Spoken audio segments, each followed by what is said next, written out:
Alô, concurseiro, tudo bem? Professor João Vitor na voz, de Física, e trago para vocês mais uma questãozinha aí do CFO CBMERG 2025. Então, vem comigo.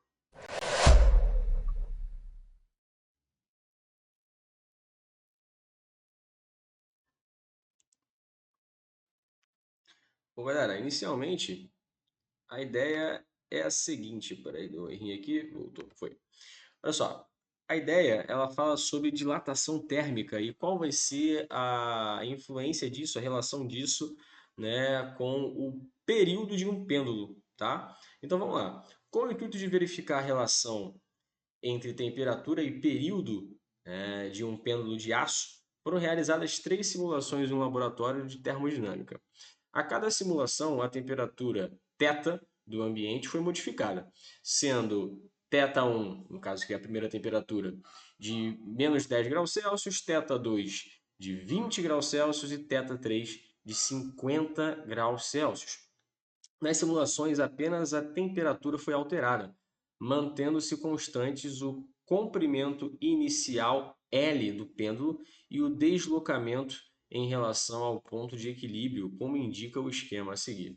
Após o equilíbrio térmico, nas temperaturas θ1, θ2 e θ3, foram medidos os respectivos períodos, né? T1, T2 e T3. A relação entre os períodos está descrita em. Bom, galera, então olha só. Para esse mesmo pêndulo, foi modificado, né, a temperatura do ambiente 3 vezes, beleza? Então, evidentemente que, claro, a questão diz que o comprimento inicial desse pêndulo ele não muda, tá?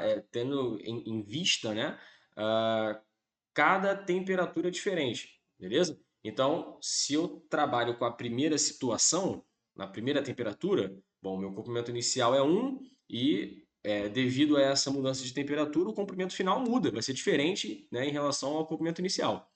Aí vamos para a situação 2, onde a temperatura é de 20 graus Celsius. Então, estou considerando ali que o comprimento inicial era o mesmo lá do início da primeira situação, né? E aí, devido a essa temperatura diferente do ambiente, você vai ter uma leve alteraçãozinha no comprimento final.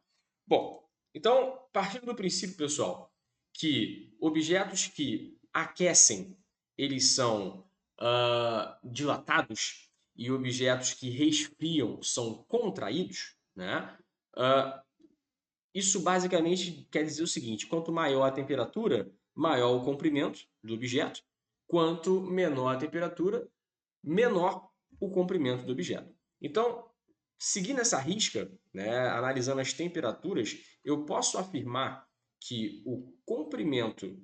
Caraca, cadê o negócio? Não veio? Opa, opa, opa, agora sim.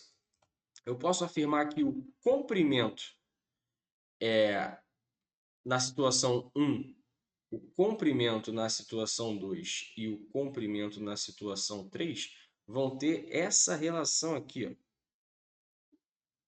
sendo o comprimento na situação 3 maior do que o comprimento na situação 2, que é maior do que o comprimento do pêndulo na situação 1, né? Isso porque, se você for parar para analisar, a temperatura na situação 1 é a mais baixa, a temperatura na situação 2 é a intermediária e a temperatura na terceira situação é a mais alta que nós temos.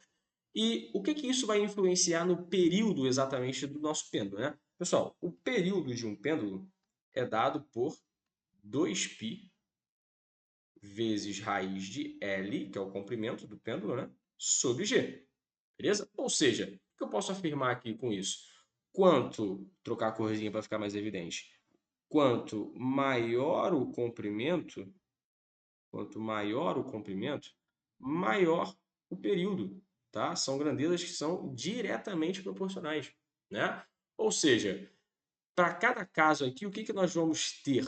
Nós vamos ter que o período, né, do pêndulo na situação 1 é o menor de todos e o período na situação 3 vai ser o maior de todos. Então, eu preciso encontrar alguma opção que satisfaça exatamente isso. E a opção é exatamente a letra C. O período na terceira situação é maior que na segunda, que é maior